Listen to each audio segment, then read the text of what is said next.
Have you ever wondered why, despite your best efforts to grow, to rise, or to achieve the extraordinary, you feel stuck? Like there's an invisible weight holding you down, keeping you from your highest potential. You're not alone. This isn't just in your mind. It's real. And today we're going to dive into one of the most profound truths about being chosen, about being someone destined for greatness. You see, chosen ones are not ordinary. You've been given gifts, a purpose, and a path that is unlike anyone else's. But with this purpose comes resistance. And that resistance often manifests in the form of vibration killers. They are subtle, they are deceptive, and they are designed to block your light. These aren't just external forces, they creep into your mind, your emotions, even your soul. And the scariest part, most of us don't even realize they're there. Let's talk about the first sign of vibration killers in your life: disconnection from your inner self. Have you ever felt like your thoughts are racing? Like you're being pulled in 1,000 directions at once? This isn't normal. This disconnection is a deliberate strategy of low vibrational forces. They thrive on chaos. They want you to lose touch with your inner voice, the one that guides you, the one that whispers the truth when the world is loud. But how do you reconnect? The answer is deceptively simple: silence. I'm not talking about the kind of silence where you just sit in a quiet room. I'm talking about the kind of silence that dismantles the noise inside you. The silence that forces you to face yourself. When was the last time you truly sat with yourself? Not with your phone, not with distractions, but with you. Ask yourself this: if everything you owned, everyone you knew, and every distraction in your life were taken away, would you still know who you are? Would you still recognize the voice within you? Or has it been drowned out by the noise of the world? Disconnection from your inner self isn't just a symptom, it's a strategy. Low vibrational forces don't want you to hear that voice, because that voice is your power. It's your compass. And when you lose it, you lose sight of your path. Click subscribe to this channel to get more profound spiritual lessons. The second sign is fear: deep, paralyzing, irrational fear. Fear is one of the greatest tools of vibration killers. It's not always the obvious kind of fear, like being scared of failure or rejection. Sometimes it's subtle, like a quiet voice that whispers, "What if you're not enough? What if you fail? What if they don't understand you?" But here's the thing about fear: it's an illusion. It's smoke and mirrors. Fear only has power when you believe it. And yet it feels so real, doesn't it? It grips you, it controls you, it stops you from taking the steps you know you need to take. Here's a question for you: if you knew you couldn't fail, if success was guaranteed, what would you do differently? What risks would you take? What dreams would you chase? That's the question fear doesn't want you to ask. Because the moment you realize fear is a lie, you take back your power. Fear is a vibration killer because it lowers your frequency. It keeps you in survival mode. And when you're in survival mode, you can't thrive. You can't grow. You can't rise to the level you were meant to. The third sign is emotional exhaustion. Have you ever felt drained for no apparent reason? Like the weight of the world is on your shoulders, even though nothing has physically changed? This isn't just exhaustion, it's a sign that your energy is being siphoned. Chosen ones often attract people and situations that feed off their light. These are the energy vampires, the ones who drain you without giving anything back. And it's not always malicious. Sometimes it's the people you love the most. But if you're constantly giving and never replenishing, you'll burn out. Think about it. How often do you say yes when you really want to say no? How often do you put others' needs before your own, even when it costs you your peace? Chosen ones are naturally empathetic. We want to help, to heal, to give. But there's a fine line between compassion and self-sacrifice. Here's a practice for you. Every time someone asks for your time, your energy, or your help, pause and ask yourself, is this aligned with my purpose? Does this serve my highest good? If the answer is no, it's okay to say no. Remember, you can't pour from an empty cup. Take a moment to reflect on this. Are you truly living in alignment with your highest self? Or are you being pulled in 1,000 directions by forces that don't serve you? Now that we've uncovered some of the subtle ways vibration killers block chosen ones, let's dive deeper. These forces don't just affect your inward journey, they creep into your relationships, your environment, and even your dreams. They are like invisible chains, holding you back from the freedom, growth, and fulfillment you were destined for. But here's the truth: every chain can be broken. Every barrier can be dismantled, and the first step is awareness. We talked about disconnection, fear, and emotional exhaustion in the first part. Now, let's explore the fourth sign of vibration killers: toxic environments. Toxicity is one of the deadliest tools used to lower your vibration. It's not always loud or obvious sometimes. It's subtle, like a slow poison. It could be the people around you, friends, family, colleagues who plant seeds of doubt, negativity, or judgment. It could be the physical space you inhabit, cluttered and chaotic, echoing the energy of stagnation.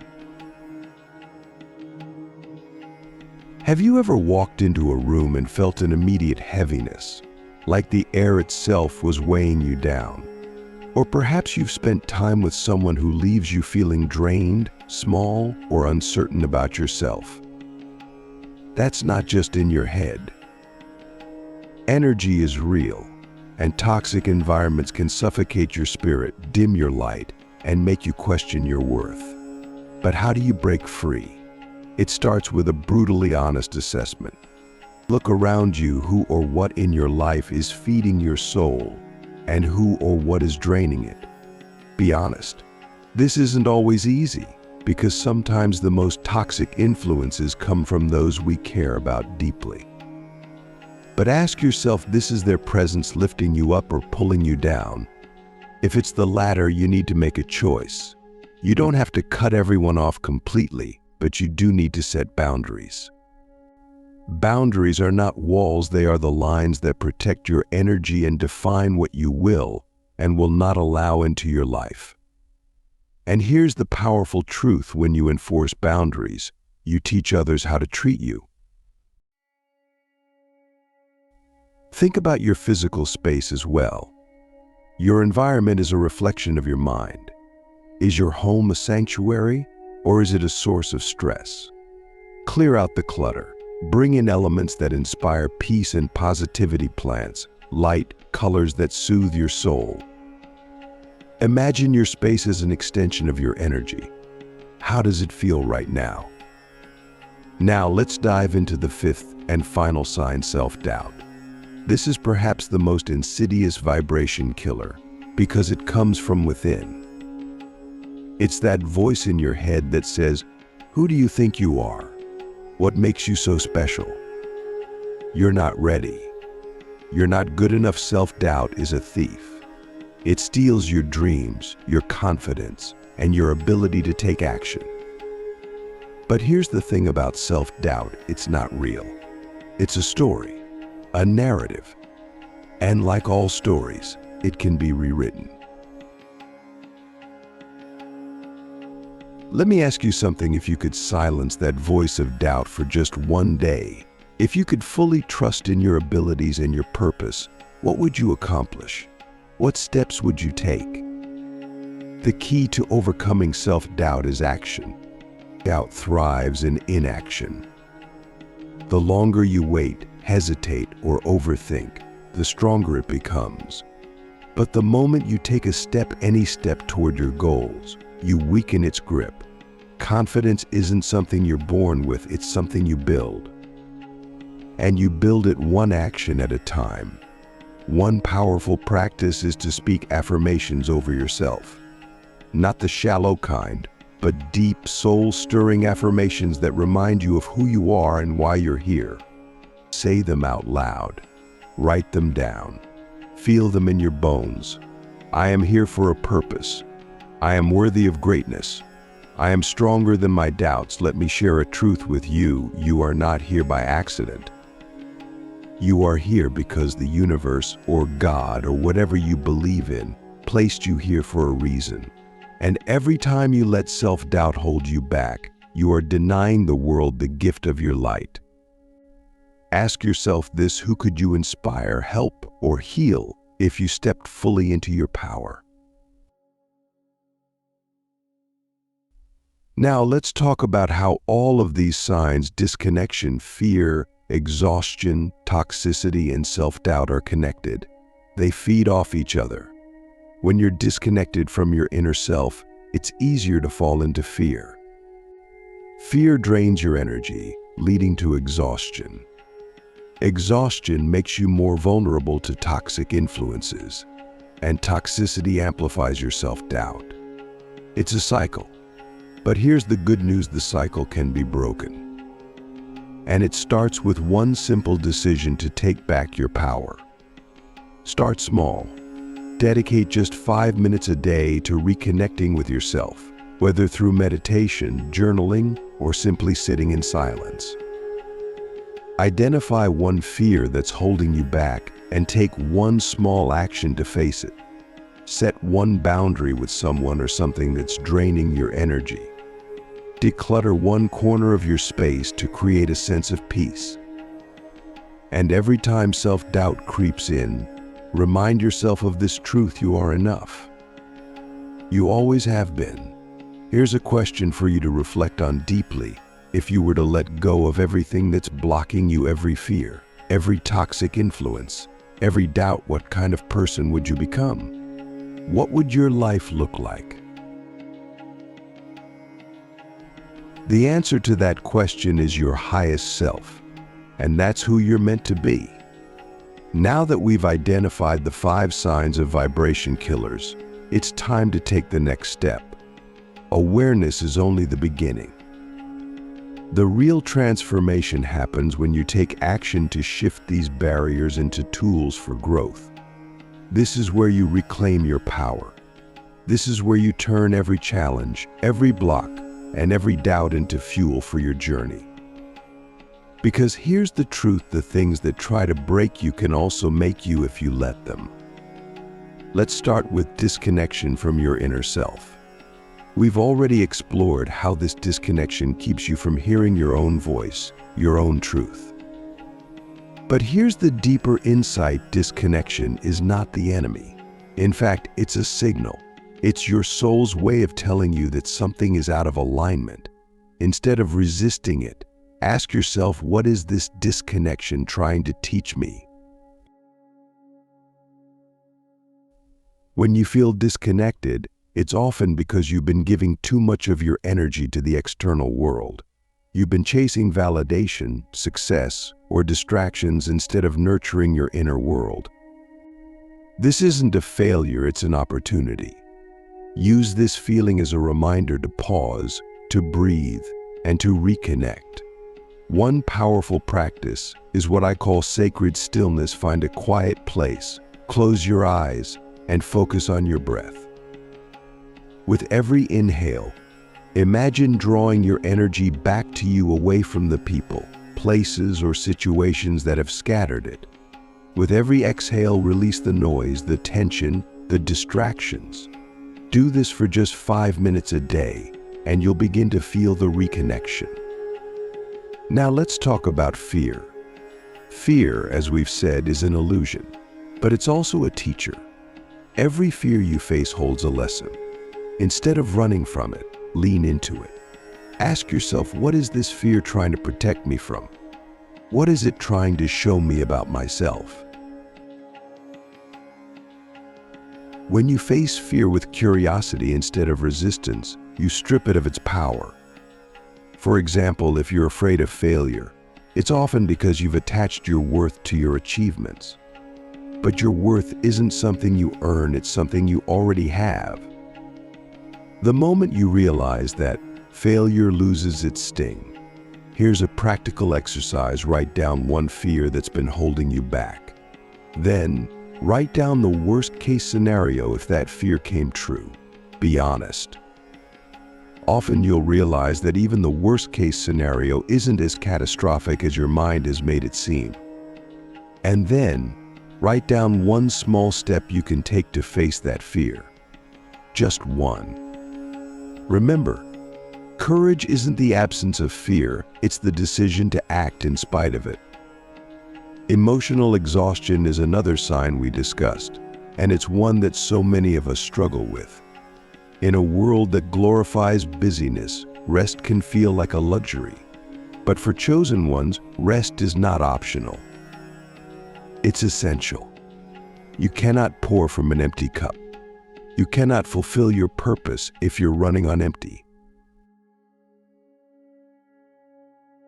Here's the deeper truth: exhaustion isn't just physical, it's spiritual. When you're emotionally drained, it's often because you've been giving too much of yourself to things that don't nourish your soul. This is where you need to practice discernment. What are you saying yes to that you should be saying no to?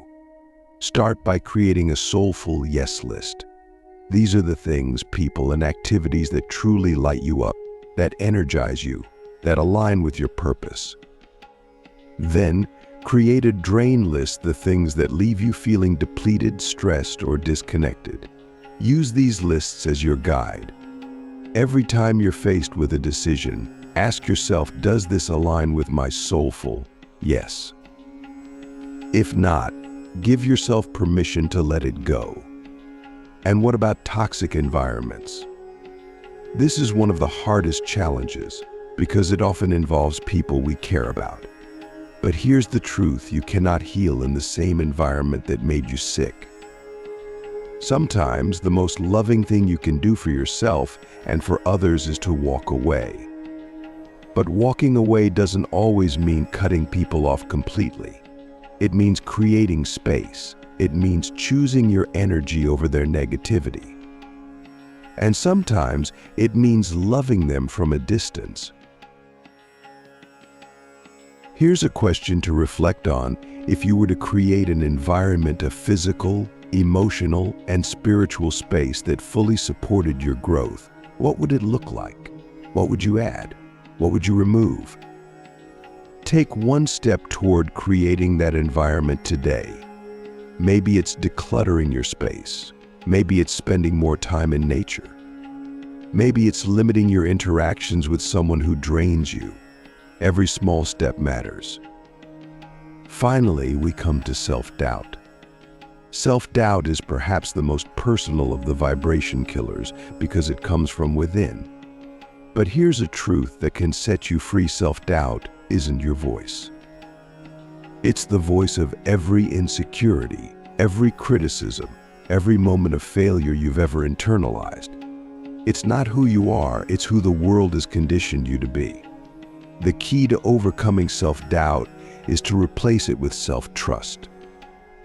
And self-trust is built through action. Every time you take a step toward your goals, every time you honor your intuition, every time you keep a promise to yourself, you strengthen your self-trust.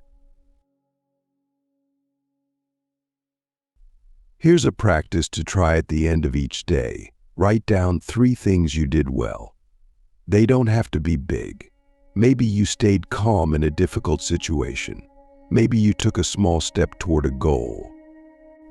Maybe you simply got out of bed when it felt impossible. Celebrate these wins. Over time, you'll begin to see yourself in a new light, not as someone who doubts, but as someone who acts, who grows, who thrives. And here's something powerful to remember: the fact that you experience self-doubt means you care. It means you're pushing yourself beyond your comfort zone. It means you're growing. So instead of seeing self-doubt as a weakness, see it as a sign that you're on the right path. Now, let's bring it all together. The path of the chosen one is not easy. It's filled with challenges, resistance, and vibration killers designed to block your light. But every challenge is also an opportunity. Every block can become a stepping stone. Ask yourself this: what if every vibration killer in your life was actually a test, a chance to prove your strength, to grow, to rise? How would you face them differently? You are not here to live a small life. You are here to grow, to shine, to fulfill a purpose that only you can fulfill. And the only thing standing in your way is the story you tell yourself about what's possible. So rewrite the story. Reclaim your power. Turn every sign of a vibration killer into fuel for your journey, because the world needs your light, and it's time to let it shine. If you're still with me, let me ask you one final question. Who will you become when you finally let go of everything that's been holding you back? Take a deep breath. The answer is already within you. Thank you for your time, your energy, and your courage to walk this path. Until next time, stay strong, stay grounded, and stay true to yourself.